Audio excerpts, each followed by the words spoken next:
50 years ago, in a forgotten clearing where time seemed to nap under the trees, two ancient turtles sat face to face, their eyes half closed, not from age, but from the gravity of the moment. Before them lay a stone chessboard, carved from volcanic rock by a blind monk who claimed to hear stars sing. Each piece was sculpted with care, resembling myth more than material. And thus, the longest chess game in history began. The turtle on the left, Xenon, moved a single pawn forward. It was 1975. The world was noisy and fast, but Xenon moved like the earth turned. Slow, inevitable. His opponent, Philomena, waited 3 months to respond. Not because she was unsure, but because she was listening to the wind. Philomena finally moved her own pawn, placing it gently with a wisdom that made nearby moss vibrate. From that moment, the forest around them began to shift. Birds flew quieter. Leaves rustled with more reverence. Something sacred had settled over the board. No one truly remembers when the animals started gathering. First came the squirrels, chattering in confusion, then silencing themselves in awe. Even the jaguars began to tread lightly past the clearing. Some said the turtles were gods. Others believed they were just really, really patient. Year after year, they played. Some seasons, only one piece would move. Other years, they'd surprise the forest with a flurry of 3, maybe 4 moves. But they never rushed, because this wasn't just chess. This was a ritual, a language of silence between two ancient minds. By year 10, vines began to crawl around the edge of the board, not with chaos, but with order.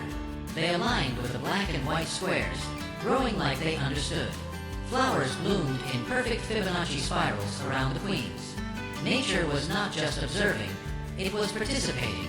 Xenon once took 7 years to castle, 7 full revolutions around the sun.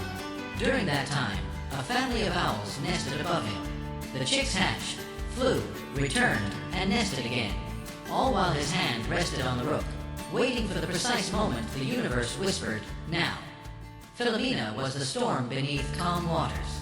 She played with her eyes half shut, but her mind echoed through the roots of the trees. Once, she paused for an entire year with her flipper above a bishop. When she placed it down, a meteor passed overhead. Coincidence? The foxes didn't think so. One autumn, a deer dared step onto the board. The piece it nudged cracked instantly, not from pressure, but from defiance. The forest seemed to inhale sharply.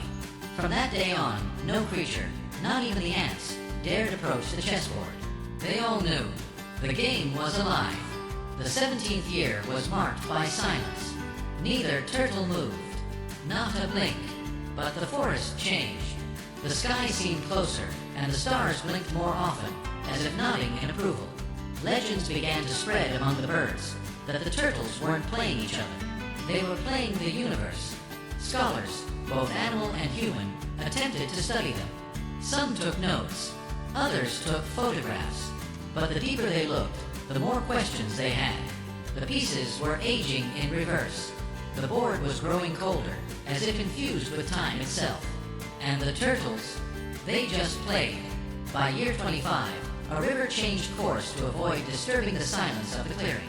Beavers adjusted their dam plans. Even the wind swirled around the spot with tenderness. The turtles remained still, unmoved by rain, sun, or political unrest. Their only loyalty was to the next move. Each piece held a memory, a decision made, a lesson learned. The rook on Xenon's side was chipped, a reminder of his overconfidence in 1982. Philomena's knight bore a moss trail, her hesitation in 1991.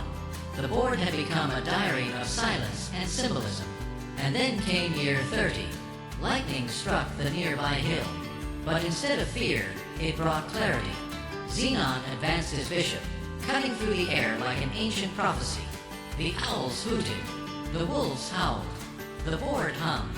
The move changed the temperature of the air. Insects stopped mid-flight. A crow dropped a nut it had been holding for 3 days. Time warped. Some witnesses said they heard Gregorian chants in the wind. Others wept for no reason at all. Something had shifted. An invisible door had been opened in that single move. Philomena closed her eyes for an entire winter. No one knew if she was thinking or listening. When spring arrived, she opened them and smiled. Then, she moved her queen diagonally across the board. A tree blossomed out of season that very night. The bees danced in spirals above it. Over time, generations of animals were born and died knowing nothing but that the turtles still played. Parents would bring their young to watch, whispering, "That's where the universe breathes slowly." And indeed, the air there moved differently. Time seemed to wait politely. Some humans arrived, curious, equipped with drones and devices. But all recordings returned corrupted. The video glitched. The audio reversed itself. The forest didn't want to be shared. Only those who came in silence, with reverence, could witness the game unfold. 1 year, no piece moved. But the light in the clearing turned blue for 20 minutes. A rare butterfly emerged and landed directly on Philomena's king. It stayed there for 7 hours. When it left, Xenon moved his pawn forward. A cloud in the sky changed shape into a turtle. By year 40, the board was no longer just stone. It shimmered under certain moons, pulsing softly like a heartbeat. Some said it had become conscious. Others claimed it was older than the earth itself. But the turtles remained silent, their minds deeper than oceans. One student of philosophy camped nearby for 90 days, trying to understand the turtles. He returned to civilization speaking only in riddles. When asked what he learned, he said, "They're not playing to win. They're playing to remember." No one knew what he meant, but no one laughed. On the 45th anniversary, Xenon sacrificed his knight. The entire forest paused. You could hear a single leaf fall. Philomena didn't respond for 379 days. When she did, she tilted her head for the first time in decades, as if seeing him anew. Then, she mirrored the move. And now, in year 50, the board is nearly full. Each piece seems to carry its own glow. The turtles are older, yet ageless. Their eyes glisten with something between eternity and understanding. The air hums with a frequency unmeasurable by instruments. Legends say that once the final move is made, a gate will open. Not a gate of stone or wood, but of awareness. A portal to somewhere forgotten, or perhaps not yet born. The turtles know this, but they're in no rush. They know that sacred things are not hurried. The animals have built monuments around the clearing. Tiny rocks, feathers, fallen leaves arranged in spirals. Offerings to the game, not in worship, but in gratitude. Because in a world of chaos, the turtles show that stillness could be more powerful than speed. Tourists come, but none stay long. The silence is too loud, the game too overwhelming. Some cry, others laugh nervously.